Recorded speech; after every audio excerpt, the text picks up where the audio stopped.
Good morning, everyone. Welcome to our panel. My name is Sonya Donaldson. I'm an assistant professor of African American Studies at Colby College and the executive director of Media and Archives at the BGHRA.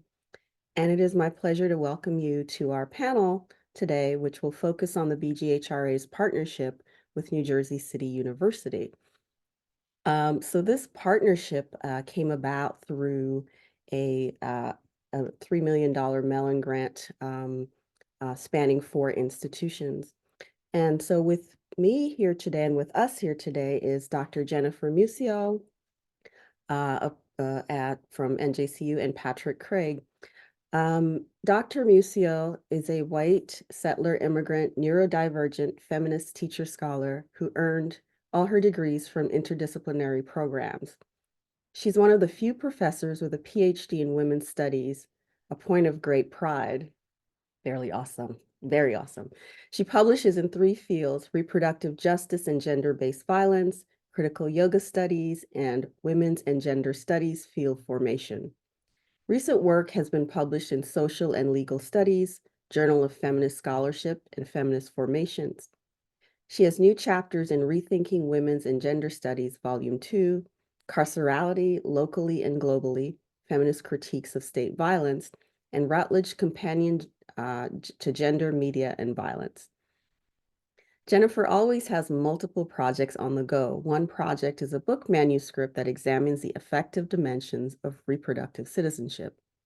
In addition to print works on the topic, she's building a digital site that memorializes murdered pregnant women beyond the typical true crime rendering of the stories.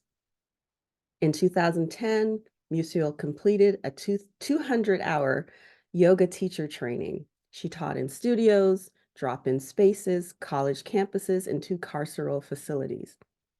She went on to publish journal articles and book chapters that analyze yoga culture through feminist critical race theory and prison abolition politics. Since 2016, she has been the managing editor for Race and Yoga, the first peer-reviewed journal on this topic. Beginning in 2022, Jennifer became a co-PI with Dr. Caroline Wilkinson on the Digital Ethnic Futures Consortium grant through the Mellon Foundation, secured by co-PI me, Sonya Donaldson, and several other colleagues. And Jennifer will talk more about that, as will all of us. So Jennifer's role is to build capacity in digital humanities with fellow NJCU faculty, local artists in residence, and community partners under the mantle of community engaged learning.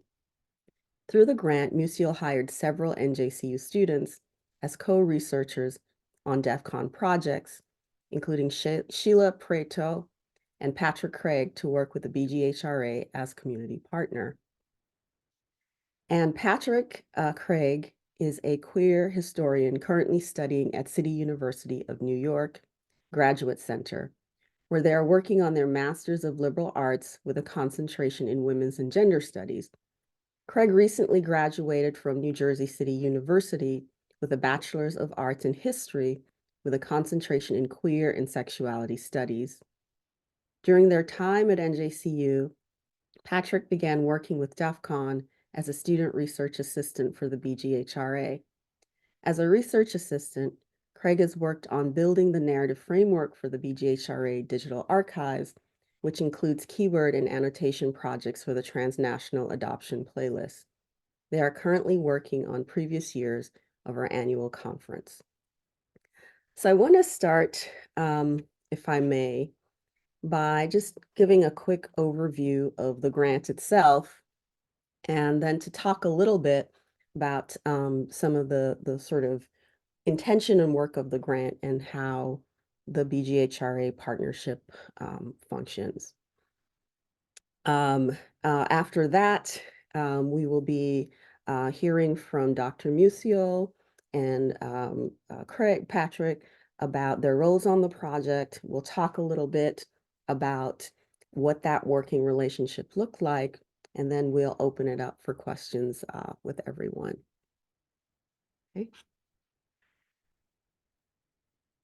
So, so the goal of this $3 million grant across 4 institutions over 3 years was to build capacity at regional public institutions. As part of that grant, NJCU, along with Salem State, Cal State Fullerton, and Texas Southern, secured a $3 million grant from the Mellon Foundation. And as you can see from the right, some of these are the core activities from the NJCU side was to create a minor in digital humanities, to facilitate faculty and staff development in terms of building knowledge and skills in the digital humanities, to train students in DH methods and practices and theorization, to further aid in helping faculty and students develop digital humanities scholarship, and to really institutionalize DH work at our an RPI.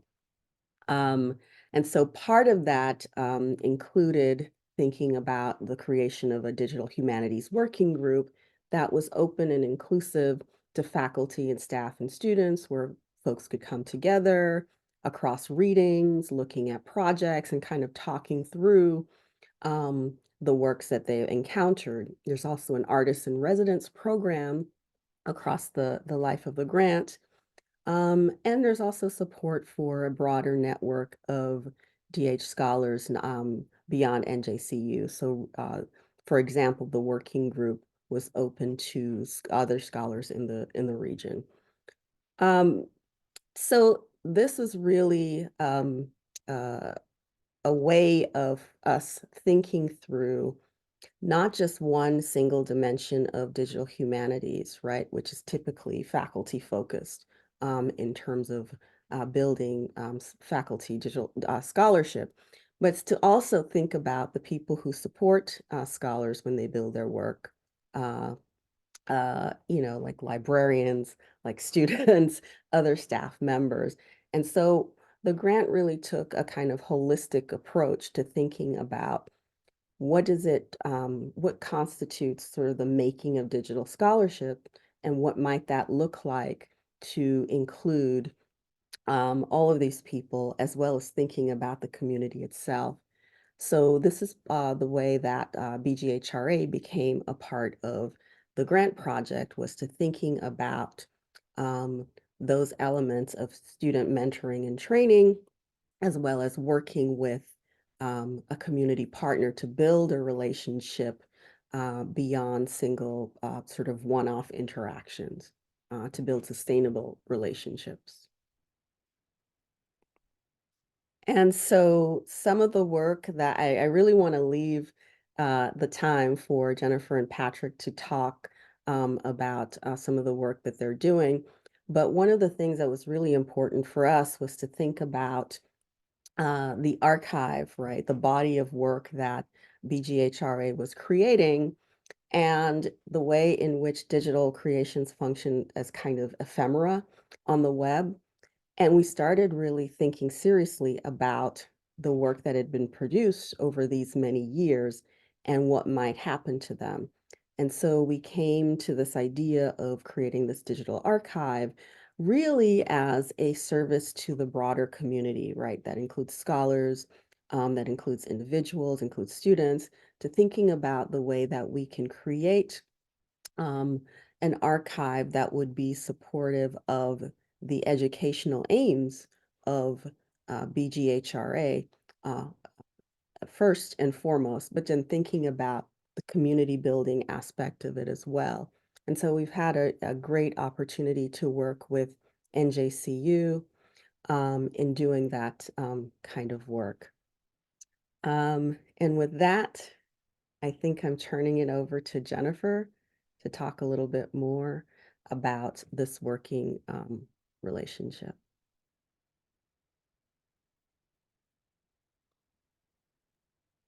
I'm happy to bring Patrick Craig into this conversation to kick things off, but I just wanted to start by noting that our work in partnership with New Jersey City University and the BGHRA began with a previous student in Sheila Prieto, who sort of walked so Patrick could run with taking the collection to the next level. And Patrick, I'll turn things over to you to talk us through a little bit about what your role was in the project as a student co-researcher and how it helped with your professional development. Thank you so much, Jennifer. So I'm going to be talking a little bit about my role as a student research assistant, my involvement in the project, what I learned throughout working with the BGHRA, and how it informs my work in my other professional endeavors. So I started with DEF CON, I want to say in like March of, sorry, I want to say I started around March 2023. And during that time, I started working with the artists in residence for We're Here Jersey City, which is another DEF CON partnership.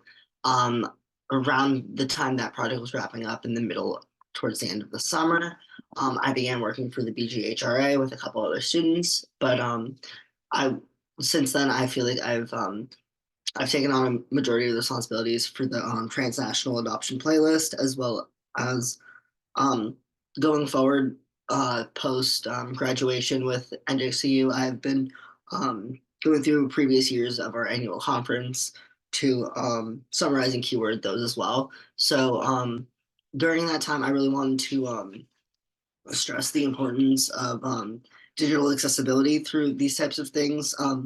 Using keywords, user-friendly descriptions, and alt text can make the work of our archive even more impactful because they can reach everyone and make it easier for everyone to access. So that has been a definite important part of what I've learned through my research with the BGHRA. I also learned a lot about the Black German transnational adoptee experience and the joy and pain that is attached to that narrative. This work has definitely allowed me to reconnect with my own roots because my mom is also a transnational adoptee.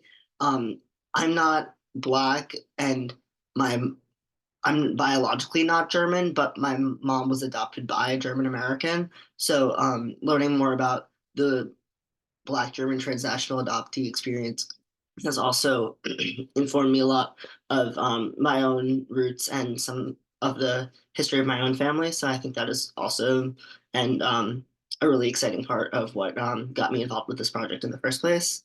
I learned a lot about identity formation and adoptee rights. These are things that aren't really discussed a lot in typical classroom settings. So it's really exciting to be able to engage with the work in the way that I have because I feel like it definitely taught me more than just watching these videos in a classroom would. I feel like I definitely got to interact with it in a very special way. Um, in my own work, I want to go into archiving and oral history. I have a YouTube channel called Queer History Matters, and I've been working on it since about April 2022.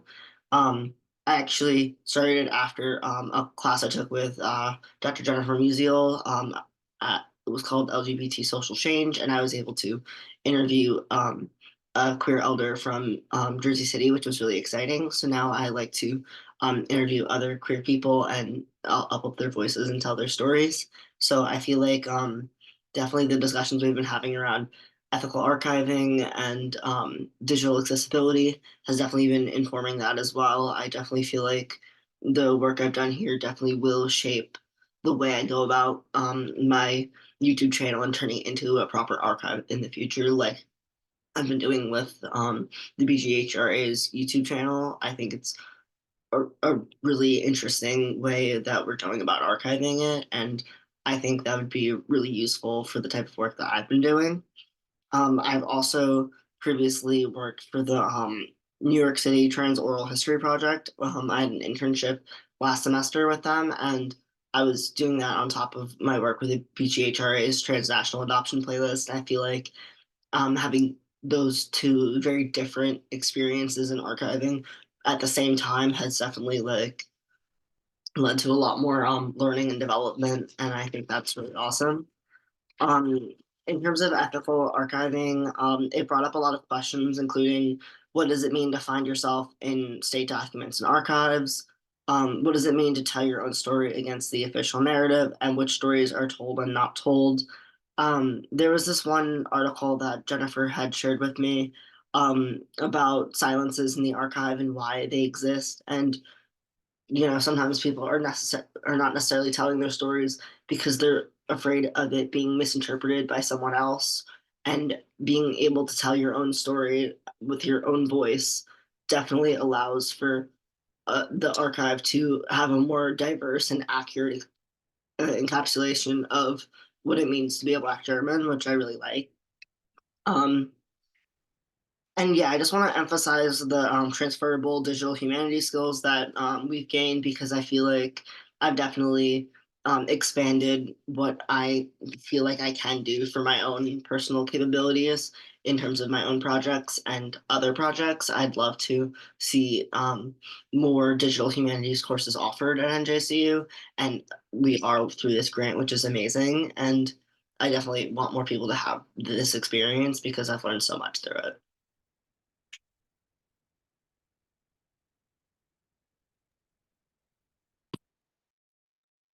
Great. Thank you, Thank you Pat. very much, Patrick, for sharing some of your experiences. You're welcome.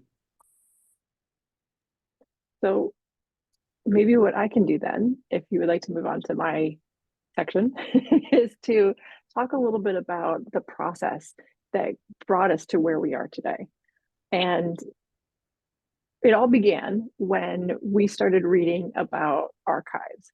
So Patrick and myself, Sheila a semester before, and a group of a couple other New Jersey City University students began reading generally about archives. We spent about 3 weeks reading about archives.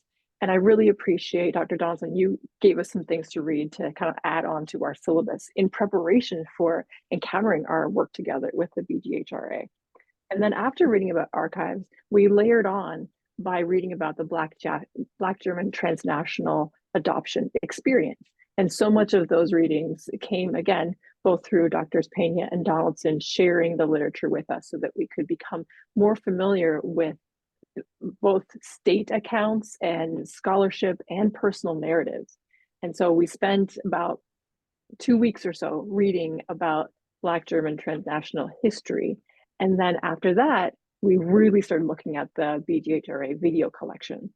And we highlighted a few videos to start with, just to kind of get our feet wet and see what was in the collection and be able to talk about them. And what I so appreciate about what the BGHRA is adding, to history, to scholarly community and conversation, to people's experiences, is making this collection available to everybody, and absolutely having the personal narratives be, front and central with what people can learn about. So we had learned a lot of the scholarly material, and then in being able to watch a lot of the videos where people are talking about their personal experiences, it just made it so much richer and deeper for us. So then we focused in on some of those videos, and then we kind of turned it into a project beyond that. We had been in conversation, we had been learning. It was this really exciting intellectual, it almost felt for me like being in grad school again, where we were all sitting around Zoom screens and reading and thinking through material together. And then we turned it over into the practical. So by learning from Dr. Donaldson and Dr. Pena, who were very generous with their time and coming in to kind of speak to us as a mini class, if you will, about the organization and the experiences and the scholarship, again, deepened our knowledge. So we were kind of taking our learning from so many different places. Before then, we sort of worked on the collection behind the scenes, and we can give you a little preview about what that means. But it involved watching videos and starting to pull some metadata from those videos to be used to enhance the collection. And then Patrick began the next stage of it, which was summarizing what was in the videos. And every step of these processes were decisions and ethical decisions had to be made. So we can get to some of that conversation later, but I wanted to make sure that I threw in there a bit about the process that came to us. So let me tell you a bit about what I came out of this experience with. And I broke it down into 4 different things because my mind really likes to thematize, but of course there's overlaps. So it became a personal project to me in a few different ways that were totally unexpected. And I have to admit my own knowledge gaps, front and center here, in saying that I was not aware of this Black German transnational adoptee experience, nor the history of Black Germany. And it gave me that opportunity to be a learner. And it was like such a gift to be able to come to this from a beginner's mindset and really learn history that is so deep and so layered, with people sharing their stories that are both vulnerable and powerful and joyous and exciting. And that learning opportunity has been unforgettable. But the personal piece of it for me became this really interesting interwoven, I guess, insight that I didn't expect. So I'll share that I am the daughter of a World War II refugee. My father was born in a German refugee camp to two Polish Catholic parents who had been in labor camps. And so he has an experience of being a German refugee coming to Canada. And through that, I sort of thought through the experience of his immigration is so completely different, obviously. But reading that or thinking about that for myself alongside the Black German story of dekinning and denaturalization bring to light this kind of larger transnational story of what happens to children during war. And so I felt like, even though my family experience is so completely different, it's threaded through this transnational experience of militarization. And I also am the sister of an adoptee. And again, quite different kind of experience, but my sister is a Black woman. And so we are in an interracial or transracial adoption family. And a lot of the personal stories that people have shared through BGHRA through the years about racial identity formation, impacted me in a way that going into this project, I didn't really anticipate. So that's part of my own learning and reflecting. And I also got to be a faculty mentor in a way that I haven't had the opportunity to be at New Jersey City University. Again, reading alongside students and thinking through this material and helping in a kind of almost independent study type of way, students develop their skills and their knowledge has been really, really valuable. In terms of what I learned around content, I learned the content knowledge. As I said, I had this really beginner mindset coming in, and I was very excited to learn things that I didn't know about beforehand. I think that's sort of the strange and beautiful thing about being an academic is we just want to learn. We just want to soak in all that we can. So I learned a lot about a lot of different things. I would also say part of that was learning about the skill of archives and the ethical dimensions of archiving. What gets saved, what gets preserved, what doesn't, what's the difference between the official record and the personal stories, and what happens when people can't get their official records, and all of that, all those questions about how things get cataloged, and even the nitty-gritty details that as a community we talked about with, what keyword do you assign a video that has so many different layers to it and diverse stories coming out. That's a choice. That's a choice that involves a dimension of power. You're choosing to categorize somebody's experience with one word or a phrase. And so it was, again, just a really great opportunity to push my learning a lot further. I think the other piece of the learning process was just continuing to have me reflect on this dimension of knowledge and power and who holds it and who doesn't. And the beautiful thing that we all know about BGHRA is making this knowledge democratic, making videos available to people, making these conferences available to everybody is so important. And thinking about the kind of like grassroots, the importance of the grassroots knowledge as it's compared to, say, the state kind of knowledge that maybe the German government would make available or not, as the case may be. Also, the power of the document, the power of the citizenship records or the adoption records. I think about these in other contexts, but this is what kind of wove me through what I had been thinking about previously to what we were thinking about together. And then I think the other piece of it too is the other field that I work in is reproductive justice. And within that field, I had never had the opportunity to think deeply about adoptee rights. And this gave me that chance. I have certainly read a ton of material about parents whose children were either taken from them and taken by the state, or were coerced into giving up their children through the adoption system or foster care system. But I had not had, as I said, that opportunity to learn from adoptee experiences directly. And it so, not only added to my knowledge, but it actually had me asking a lot more questions. And that has been very, very valuable. In terms of research, a couple of pieces I haven't touched on just yet was we had some really robust conversations about how we talk about race and identity. And as someone who comes from a background in critical race studies, or what was very hot in the 1990s and early 2000s was critical whiteness studies, who thinks a lot about race for myself as a person who is a white person, but also as a scholar who looks at race and reproduction. It's been kind of like adding on or layering on to that through these conversations, where especially some of our conversations with Dr. Pena, bringing forth the importance of using the language of dual culture to talk about cultural identity and racial identity and national identity and the complexities of these intersections. That was very valuable to me, and something I've continued to think about and even brought into the classroom as we've had conversations about racial identity development and just generally how you talk about race.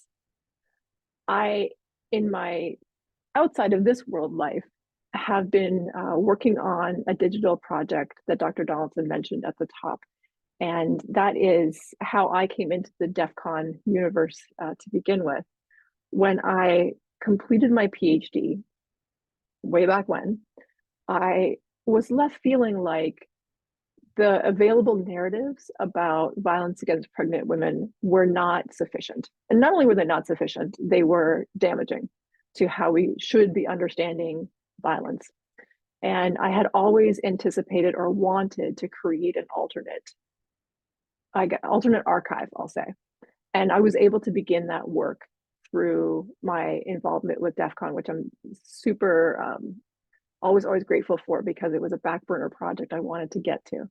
And seeing how Dr. Payne and Dr. Donaldson have been working on the BGHRA collection, what it looks like on the back end when you're putting together spreadsheets and metadata, has been unbelievably helpful in helping me think through what I might want to do in my own project.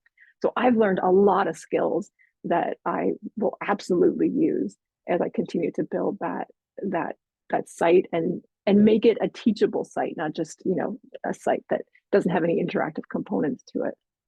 So lastly, I'll touch on the bottom pieces there, what it has brought to me in terms of how it's enhanced my teaching being a part of this community. One being that I had been teaching oral history for quite a while, but I hadn't really dived into thinking myself as a person who teaches oral history. And being in this universe has had me thinking about how to actually make it more than an assignment, but how to make it a collection, how to make it then an actual archive. So I have been able to think through pulling through these skills I've been learning in this role into that piece of my life where I'm building an oral history archive with students like Patrick who have taken a class that I teach where they interview elders in the LGBTQ community in Hudson County in our corner of New Jersey. We're still working on that site, but again, so many of the skills that I've gained here have been incredibly valuable. And it has, as I said at the top, really helped me ask questions and sort of poke at what I think about archival ethics. I try and approach everything I do from an ethical perspective, but you can't just sort of sit there and think about that on your own. You have to be in collaboration and connection with others and do deep reading and do deep listening. And it has added so much to how I think about the power of collections and archives. And I would say that a lot of this has actually ended with me talking to some of my colleagues at NJCU about offering a class in archives or archival ethics, which we don't have on the books at NJCU, but it would be pretty incredible to have this kind of class where we co-teach it And we have somebody who can talk about institutional archives and then someone who can talk about community archives. Again, what I love about BGHRA is it's weaving together both things, as now it has an institutional, a deeper institutional home at Rutgers Camden, but has always been about kind of collecting this ephemera that Rosemary has been collecting for years, like, you know, her life project. And then this community has also been co-building through things like conferences and conversation. I have benefited so greatly from this opportunity. So thank you very much for being a community partner with New Jersey City University and kind of allowing me to hear some of the stories and work that you all have been doing.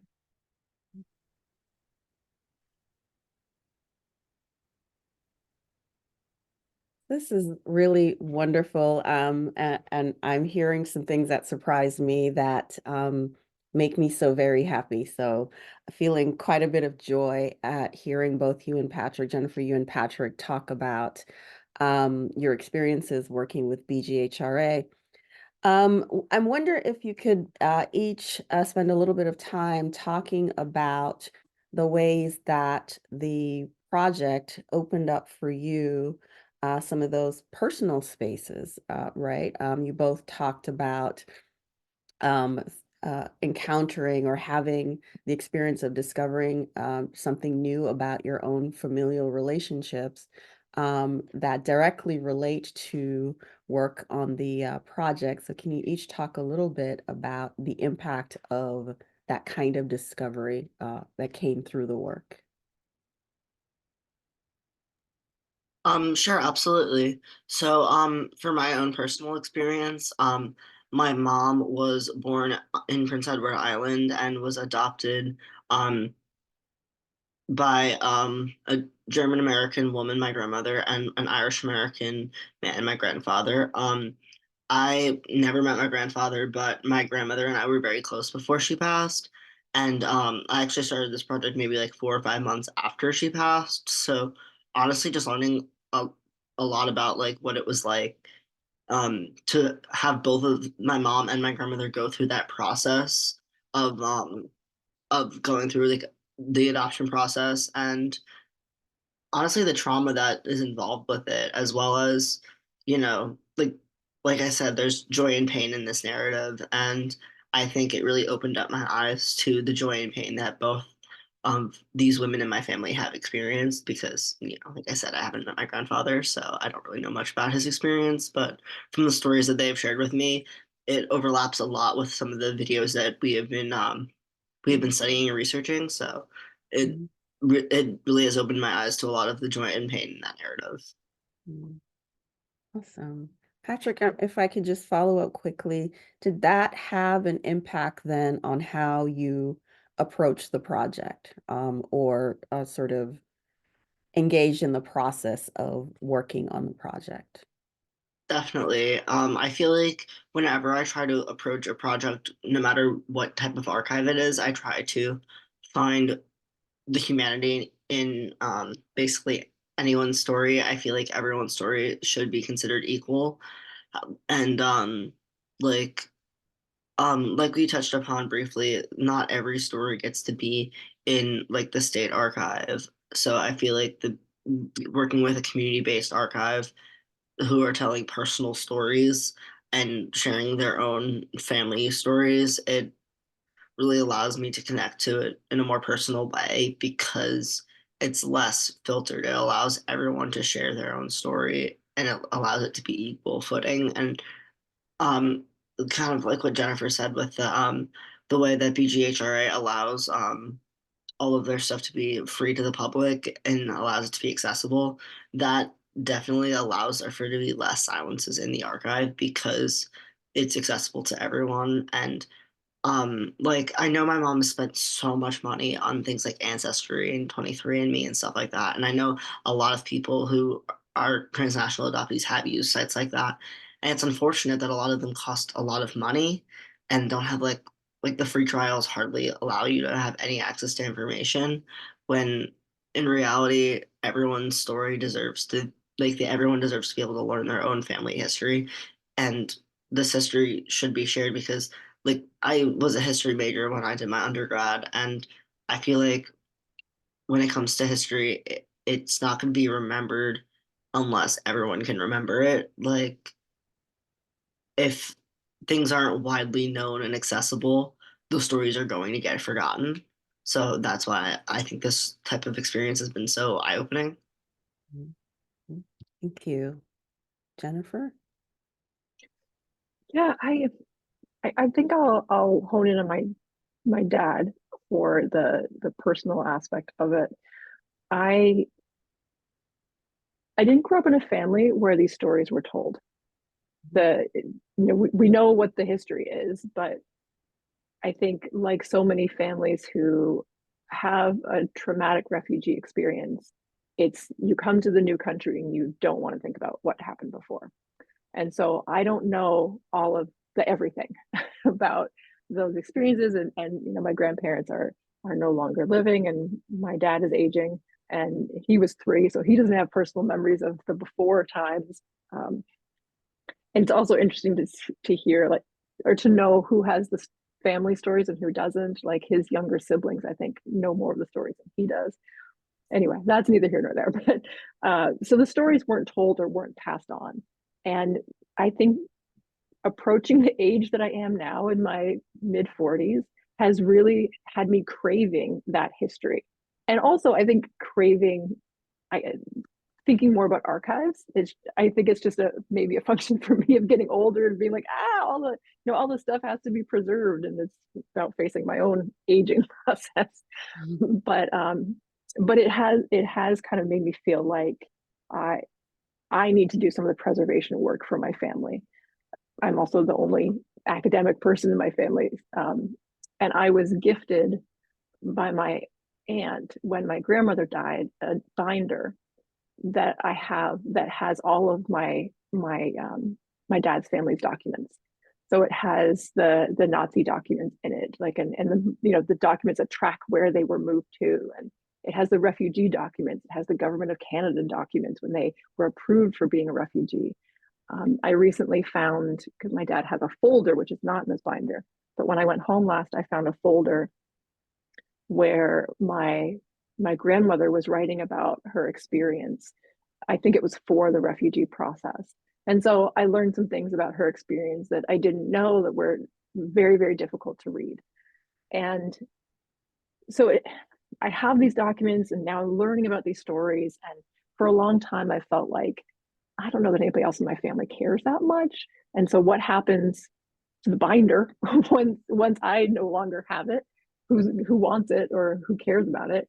And I thought so much about giving it to a national archive or somewhere official, a museum perhaps. And I don't know, I'm not ready to get rid of it yet, but it I guess to to summarize this, it has me thinking about these family stories and the power of the documents and what gets told or not told in the documents, what gets told and not told in families. And I also really try and keep in mind one of the lessons of Dr. Pena's dissertation, which is that the trauma narrative is complex. It's not a flattened experience. People have trauma in their lives, but they also have joy in their lives, and there's things that come after the initial trauma, if you will. And so I try and keep that in mind. I mean, that's certainly the experience in my own family. That's the experience that we learn so much through listening to people's personal stories told to BGHRA. I would say that's been the impact on me personally. Mhm. Thank you for that. Just a reminder to folks before we continue, please feel free to place your questions in the Q&A section. We'd love to have a really robust conversation with you as well. I'm going to turn a little bit to ask a question about the actual archiving process. And both you and Patrick talk about ethical archiving and what that looks like. And I'm wondering if you can say a little bit more about your initial approach to the project and your understanding of archiving and how working on the project sort of expanded your perspective. And why do you think ethical archiving is so important for us to consider?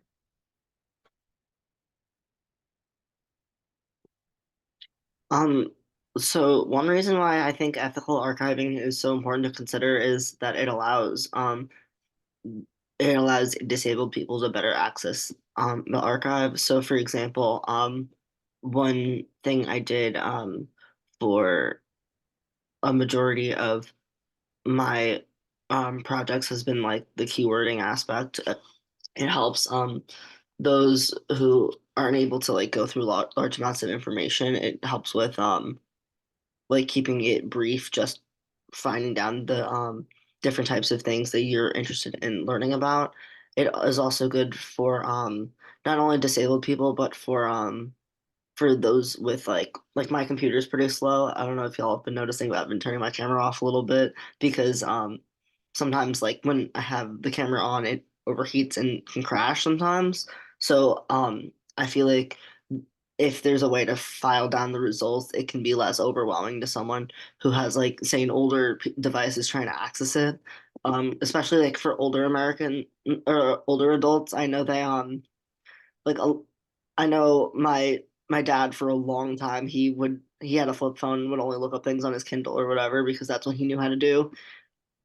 For someone who's that age who's trying to figure out how to or older who's trying to figure out how to use an archive, it might help to be able to narrow it down. Or for things like descriptions and alt text are really good for people who have difficulty hearing or seeing. Um, that way they can get a brief introduction of what it's about. Or some of the videos are quite long, so it helps having descriptions. So the things that would not be able to fit in like the five keywords would be able to be easily identifiable. So I feel like there's a lot of different ways that ethical archiving can allow more people to access Mhm. the things that are available in the archive. And I'm sorry, what was the first part of your question again?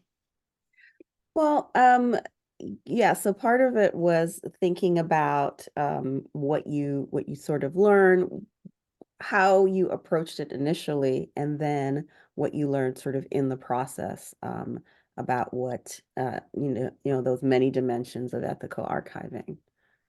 All right, yeah. So I definitely feel like in the beginning I wasn't really sure what to do with the limited amount of keywords. I feel like that is definitely the biggest thing I struggled with learning was to narrow down it into a way that didn't limit the experiences of the people who were sharing in the videos because some of them were like 2 hours long and for only five keywords to describe 2 hours worth of storytelling isn't quite descriptive enough, and therefore I think adding things like the narrative descriptions and the alt text allows for more people to be able to digest and learn that type of content.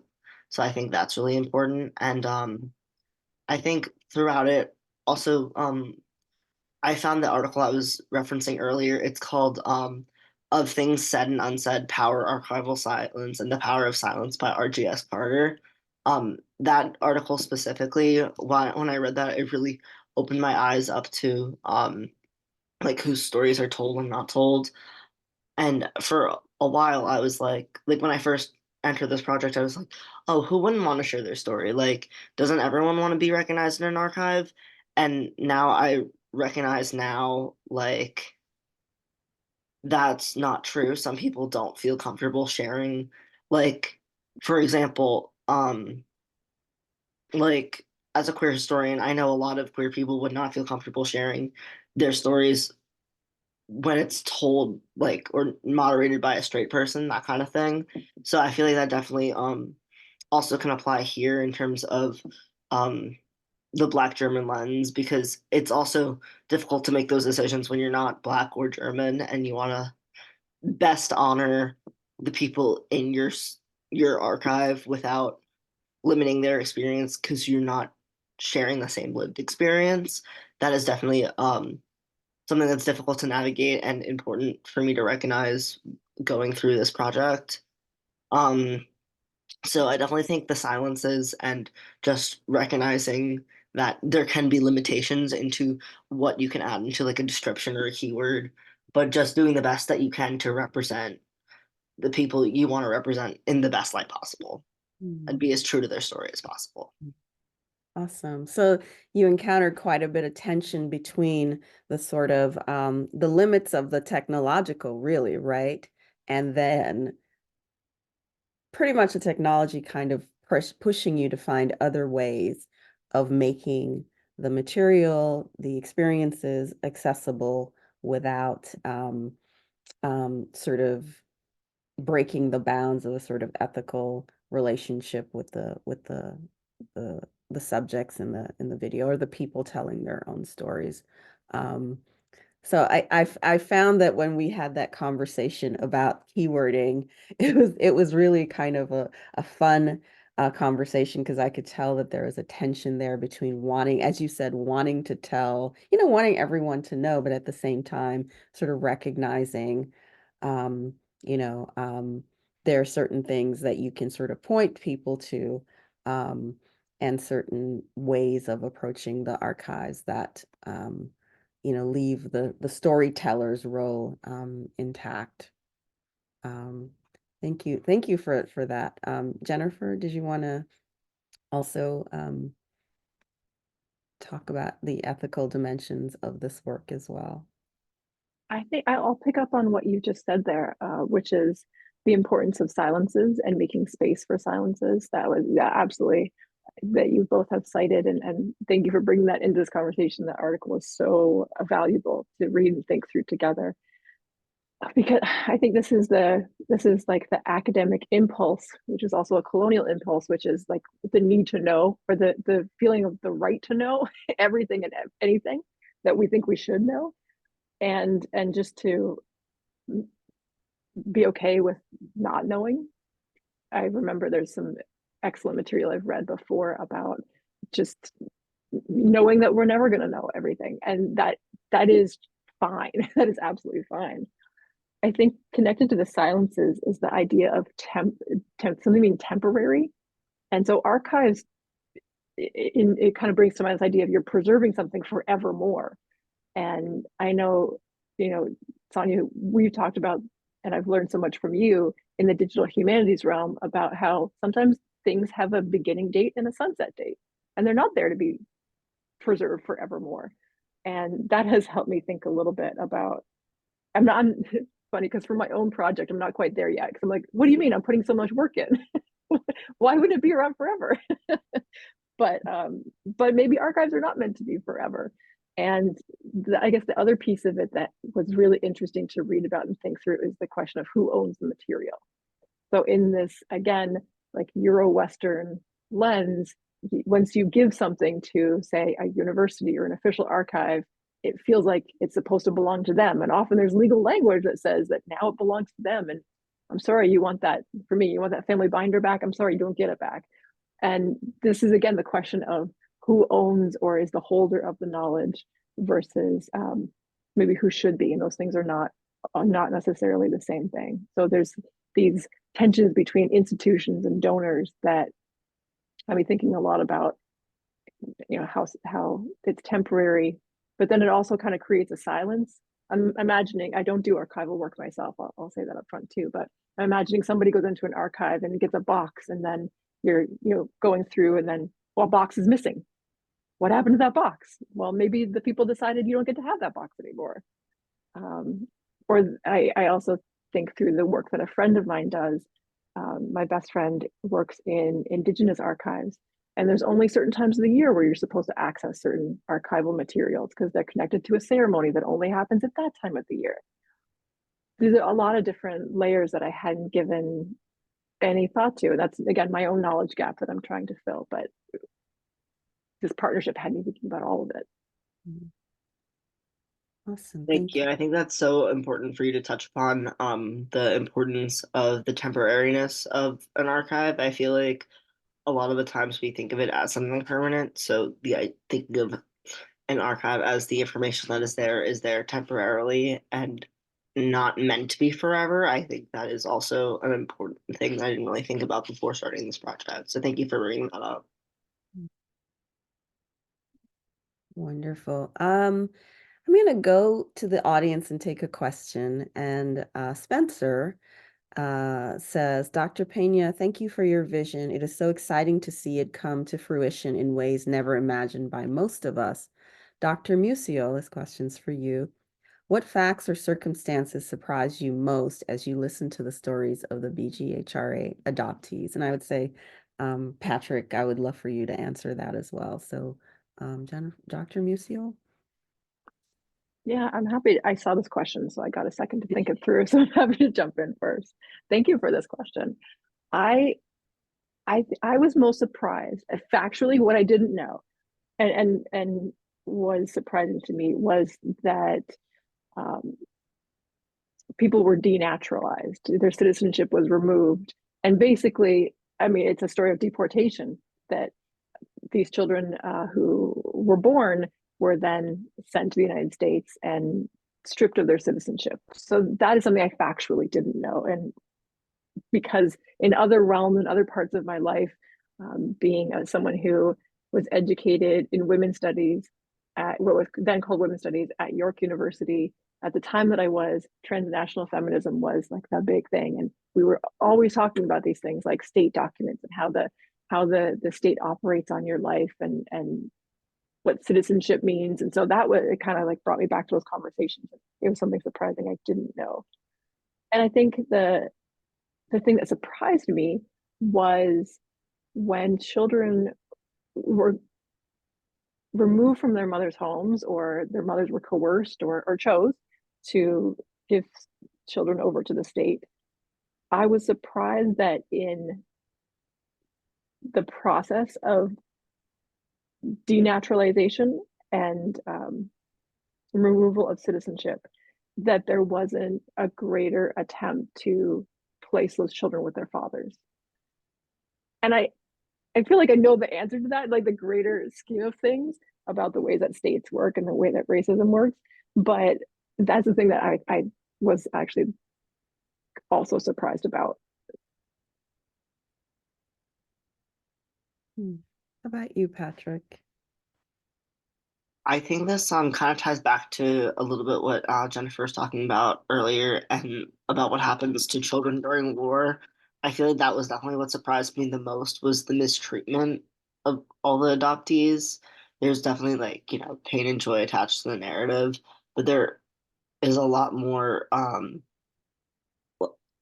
like disregard for human life than I would expect in these types of narratives. I feel like a lot of the times like think I remember this one specific video was talking about like it was for their own good, that kind of thing. It really didn't allow the adoptees to have the autonomy about what they wanted to do with their lives. They were children. They didn't have the autonomy that they deserved, but you know, they should still be allowed to, I think through conversations like this, through archives like this, there is a way to connect these children who have lost some part of their identity, some part of their experience to reconnect with it. And I think that is, something that surprised me that this stuff wasn't more accessible and like the way they treated the children. Yeah. So I'm wondering if now we could kind of take a moment to turn to the archive, the physical, ephemeral, to sort of take folks into to give them a little peek at the back end in terms of what we've been talking about actually looks like. I think sometimes when we think of an archive, and certainly digital archives, we have a front end where there are videos and there's a website and there are all sorts of things happening. And we don't typically think about the back end of the project. The back end of the project, one of the things that we embrace to speak to this idea of accessibility, but also sort of practicality, right, is to engage with the minimal computing model. And we think that this is for us, for BGHRA, the best way to make accessible the work of the organization. So Jennifer and Patrick, if you want to kind of take us through a little bit of the back end, and we can talk about that and then open it up to questions if folks have questions about this work. I don't mind starting with the framing, Patrick, and then I'll throw it over to you because you did the work of building a lot. All right. Okay, so this is the work that began with myself and Sheila Prieto, I think the semester before Patrick came into this project. And it involved focusing on a particular playlist of the video playlist. This one was the Transnational Adoption Archive, or playlist rather. And myself and Sheila began this, and then Patrick took it over and added so much more to it. But it involved watching the videos in the playlist and then breaking down the video in all of these various data details, if you will. So what people can see in this screen that we're sharing here is we've got these categories across the top, these columns across the top in a Google Sheets format. And it says name of video, date, length, speakers featured, location of video, location of speakers. There's more. It actually is quite a lot broader, but we just wanted to give you a snippet of it, make it visually accessible to you, and also like leave something to the imagination, if you will. And so it involved going through and typing out all the names of the videos, the date that the video either was posted, or sometimes in the description, it would tell you when the video took place or was recorded, the length of the video, who was in the video in terms of the speakers, location. There was this, of course, change when 2020 happened and everything moved on Zoom, which actually makes things, quite democratically available and broadly accessible to all. So I appreciate the continued use of Zoom through the BGHRA, location of speakers. And then we get into what you don't see here, our columns where the keywords. There was a question that came up that I'll answer so that everybody in the recording gets to hear, which is about the keywords. And this involved actually kind of multiple meeting dialogue process where myself and Sheila and then Patrick watched the video. We talked about what was going on in the video. And then we started to think about what keywords would apply to this video. And Patrick said it was a very hard process of these videos that had a lot of depth, and especially things like personal narratives where people's stories are just bringing out so much. How do you choose just 5 words that apply to what's going on there? And we did this norming process where we got together and we said, okay, well, what did you write? Well, what did you write? And then we like, well, this one works better. And hey, we didn't think about this keyword. And so then we kind of came up with keywords for each video. We started to use them in a pattern because Dr. Donaldson taught us you don't want to have a collection that has a million keywords, because then, of course, how would you really ever find anything? And so we started to see, what are the overlaps and how can we have similar keywords or the same keyword? And I couldn't tell you right now the number of keywords that we have. Patrick can probably tell you better, but for each video, we chose 4 and like an optional 5th keyword to keep it simple. And again, what this will look like when people are accessing the collection is that you'll be able to search for these keywords, and then it'll kind of like auto-populate what comes up under that keyword. And it will make the collection more usable for the user. And then the next stage that Patrick worked on was summaries. And so I'll pause there because you can add more to this process, Patrick, about what you did in creating, or I guess adding to the slides, and then the deeper level we took it at when we looked at narratives, creating short narratives. Yeah, so basically I started out with one of the processes through one of the meetings that we had. We've decided to split it into 2 different descriptions. One's a narrative description and one's a basic description. The basic description would include more alt text and general information that might be found in the other like sections, such as the date, the length, the speakers featured, the locations, etc. But the narrative description would be more interacting with the actual video itself, kind of less of a play-by-play, but more of highlighting the actual like main themes of each of the videos. So we would watch the videos and then write a little bit about that. And once I kind of got in the flow of things, I took over the transnational adoption playlist after I started writing the different basic descriptions versus the narrative descriptions. And then after I would do the keywording after the fact based off of the descriptions I had written to make it um basically kind of cut down this large 1 to 2 hour video to a short couple hundred words to just the 5 words or phrases I wanted to use. So that's kind of the way I broke down that process. um I honestly could not tell you how many tags and keywords we have, but some of the ones that I wrote down to mention were words like African American girls, Black Germans, adoption, life stories, Afro-Korean, Black Korean, and Ethiopian adoptees. I feel like all of these tags kind of related to more about the people featured in the video and the topics they were discussing. We also use some tags like conference and scholarly talk to make the distinction versus things that are more like artistic or like spoken word type things. So it's a good way to make that distinction of what the actual video is about, or what the actual video is rather than what it's about.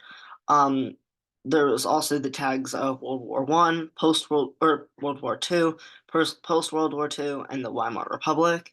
And I feel like by breaking down these stories into time periods helps when trying to use an archive for historical type research, because it's broken down by like the time period rather than just what's featured in the video itself. So I think that was a very helpful keyword that we used.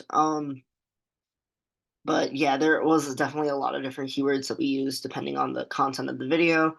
But I would start off with a summary just to kind of break it down and make it a little less of this large chunk of information into something a little easier to digest, which is part of why we do it in the first place, is to make it more accessible and easier to digest for our readers. So I think that that by approaching the project like I would be someone who would be using the project rather than as someone who's working on it, definitely helped shape the way I interacted with the project itself.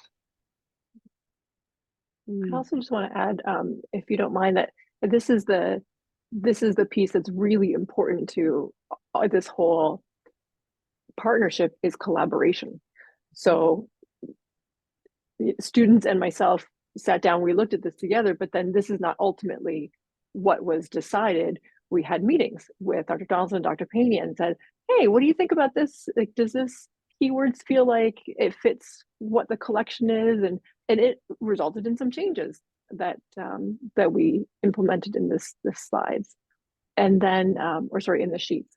And then same thing with Patrick writing the descriptions. We had another meeting where we shared the descriptions and then learned how to tweak them a little bit. And that's I think one of the nicest things about this is that it doesn't feel like you're working in a void. You're working in collaboration towards a greater goal.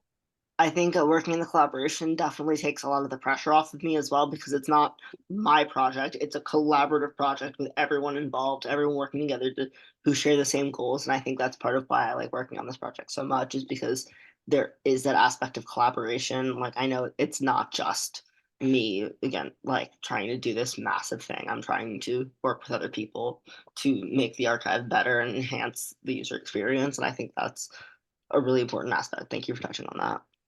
Mhm.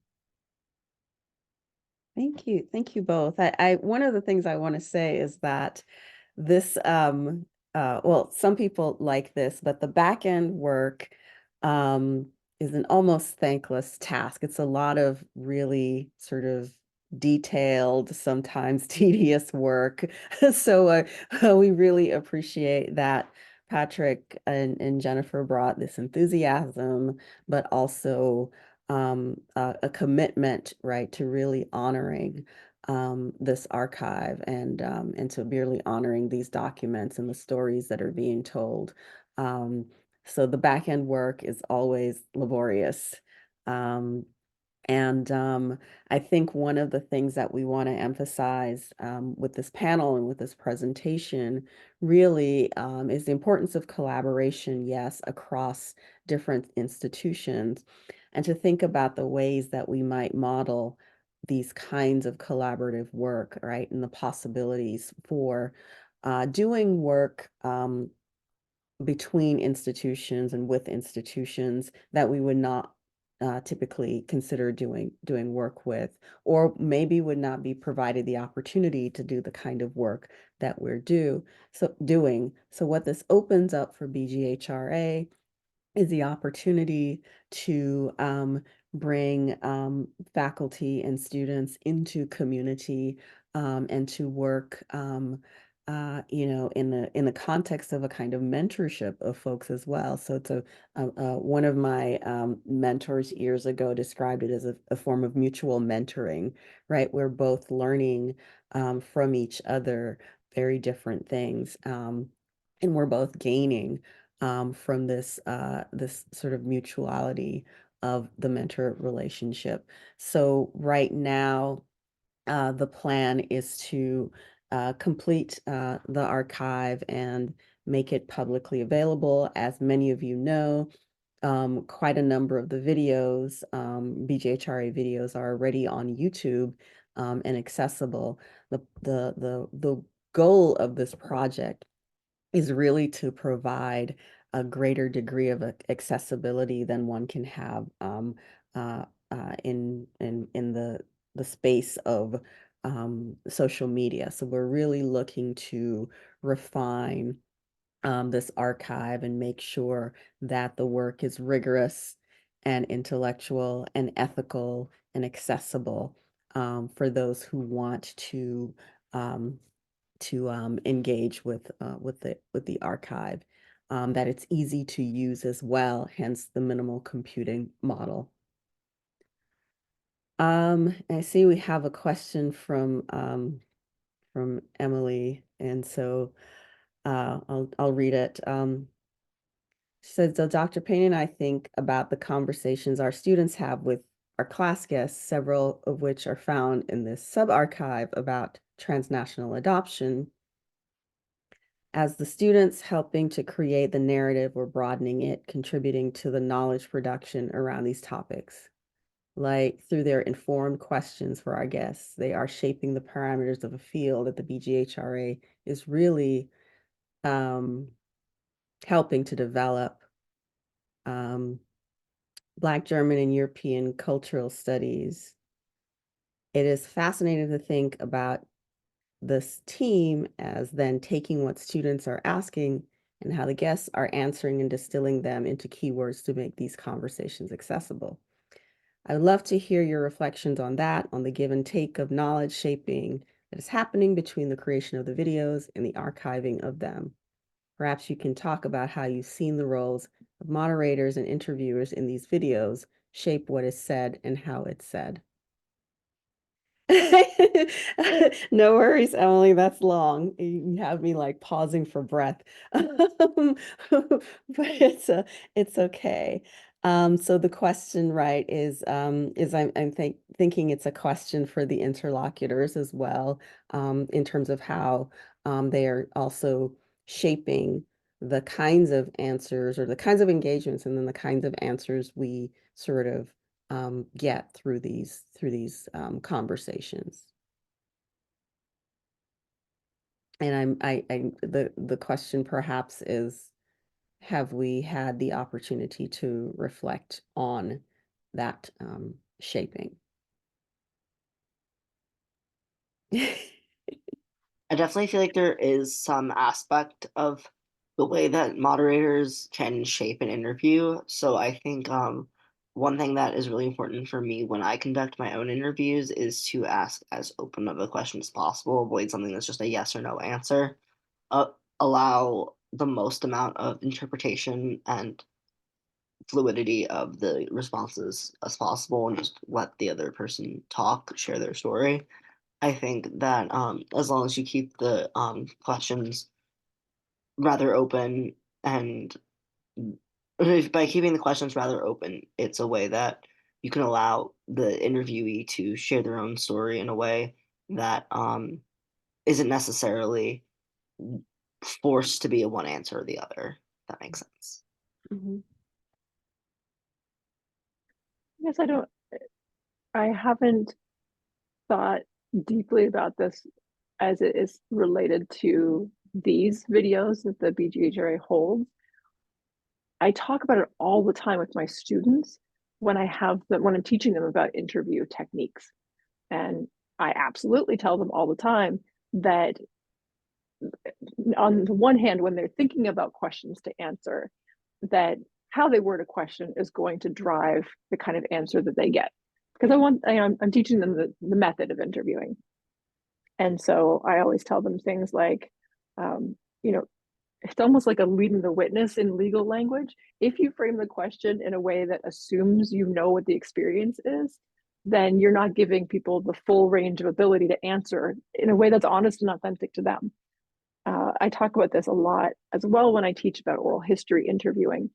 And in that case, in those classes, I tell students all the time, sort of who you are and what you show up with in the interview is going to influence the interview. And also know that, yeah, I guess who you are means that interview is going to go one way versus if I did that interview, it would go a very different way. So we talk about things like mindfulness and being grounded when going into an interview so that you're as possibly present as you can be with a narrator and not distracted, totally listening, being able to then create follow-up questions based on what's happening in the moment rather than feeling like you're too stuck to a script or too distracted to really be present with a person. So there's a lot of like being present with people who are telling stories that is a mindfulness practice. And that's, I guess, how I teach it. And to the point about the who, that we know makes a difference. So if you come from a community where you are interviewing someone who is also from the community, you're going to have a different experience than that outsider insider dynamic that occurs when people from outside a community or a different identity interview a person. So I guess to summarize this in a way that's just generally how I think about these kinds of things is there is no objectivity in interviewing. It's completely subjective, and the interviewer is a huge part of how the interview turns out.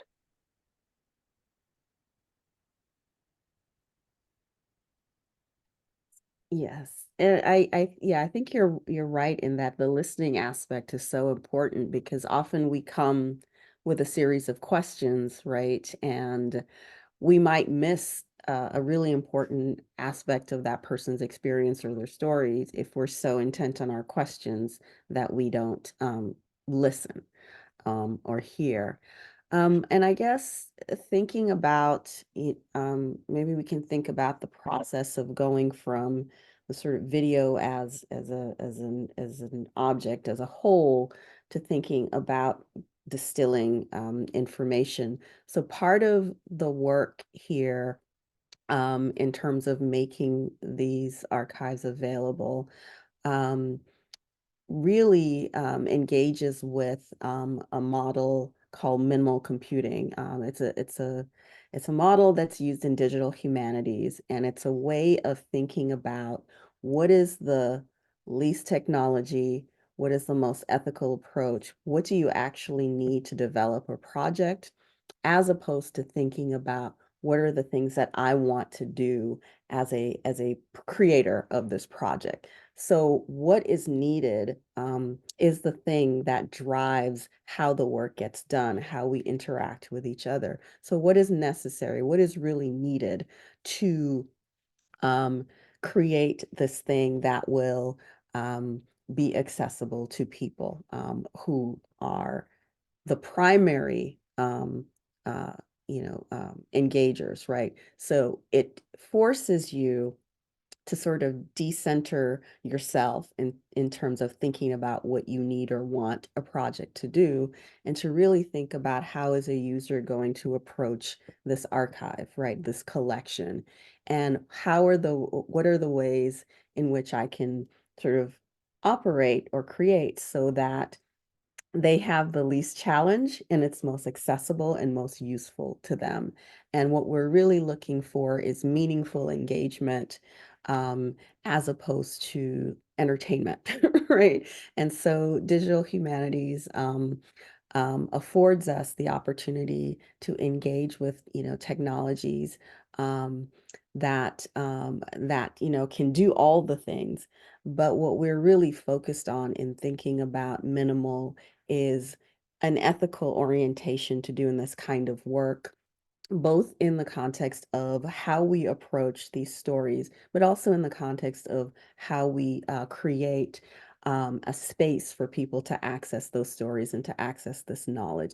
So we're thinking about things like impact on the environment when we do minimal computing. We're thinking about a variety of sort of ethical concerns, some of which we address here today, right? We're thinking about who is going to be able to access it and from where, right? So not presuming that the user is going to be coming from, a highly developed sort of space, right? So there are other dimensions of minimal computing, but it's really to think about the user as opposed to centering um, the creator or the facilitator of this content. Learning about minimal computing has really shaped how I think about the projects that I wanted to do as well. So I'm so appreciative of you teaching that to us, Sonya. I sometimes in my project design and my research design, I would categorize it as, quote, doing too much.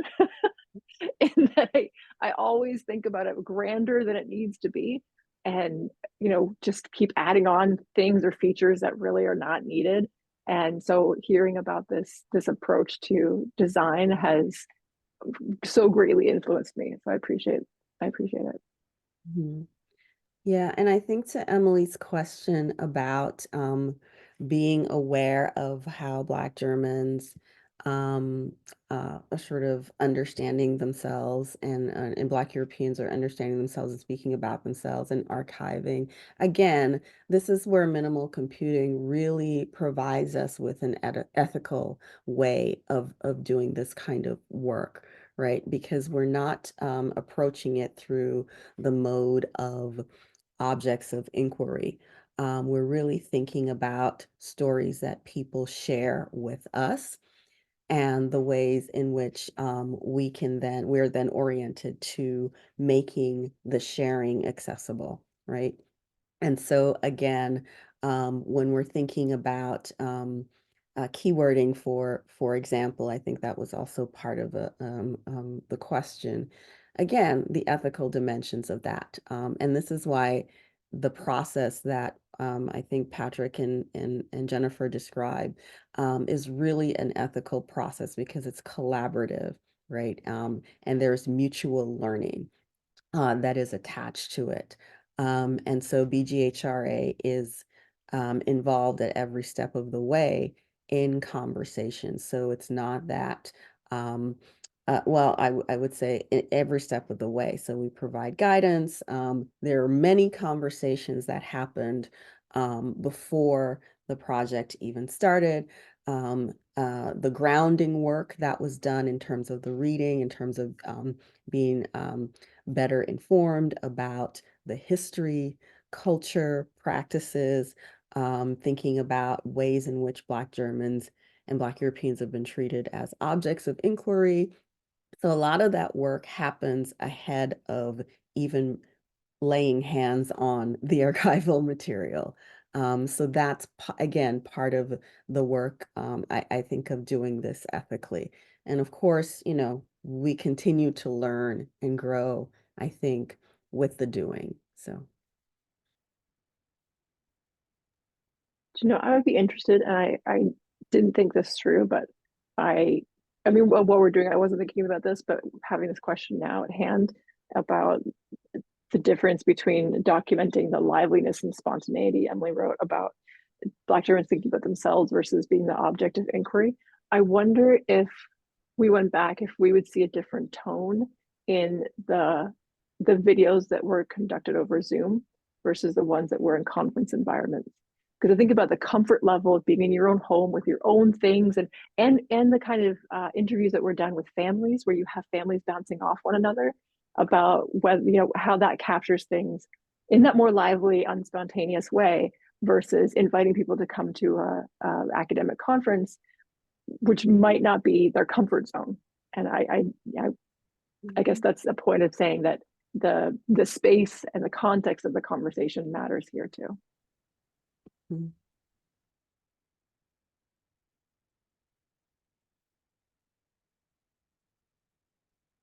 Okay. All right.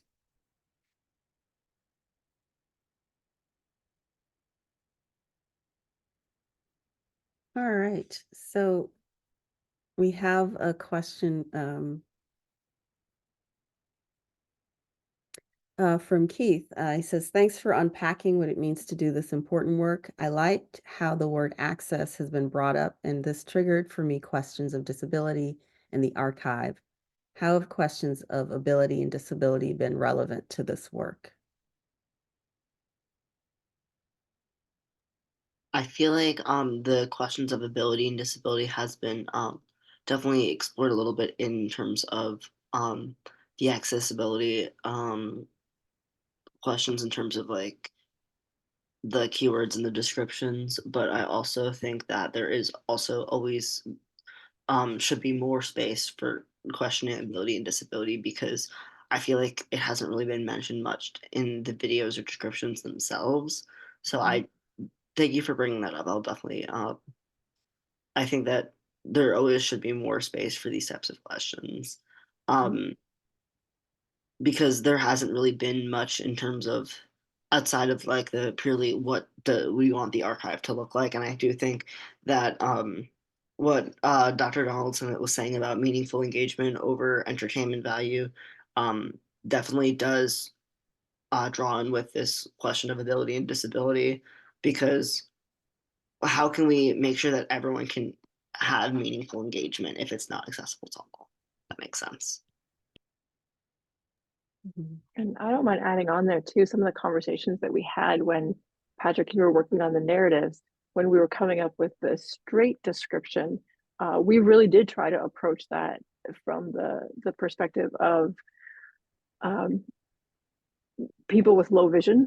How could we describe what was going on in the video, or at least the beginning of it, describe the presenter in a way that adds that level of accessibility. And you and I actually brought this into one of my other classes, had conversations about how do you describe someone in terms of gender when you don't know their gender identity, and Yeah, we've you definitely might had make this conversation a couple times about what to do if we're not quite sure of someone's gender identity. And the main thing I would think of is just to ask them if there's someone who is constantly interacting with like, the BGHRA, at, they might have an email address or a phone number where you can just call them and be like, hey, you're in a video that I'm working on summarizing or keywording. What pronouns would you like me to refer to you? Would you rather me refer to you with feminine or masculine descriptors? Would you rather a more neutral descriptor? And if that isn't an option, then I would just default to they them if possible, and like just try to use neutral descriptors unless you know for sure. But like things like clothing, things like what like let's say for today I'm wearing a black dress. I would say, Patrick is wearing a black dress today. Like something like that is doesn't necessarily have like a masculine or feminine connotation, or something like um I don't know, describing the length of my hair as masculine or feminine would be a bit odd for an alternative text. You know what I mean? So it's more of a conversation about what would make it more accessible for people um with lower vision, rather than what would be best for the people in the actual videos, and it should be a conversation about both, you know? Absolutely. Thank you. These are all great questions. We are coming to the end of our program, so if you have a question that you would like the panelists to address, please do so. We have appreciated the opportunity to talk about BGHRA's relationship to NJCU via this Mellon grant.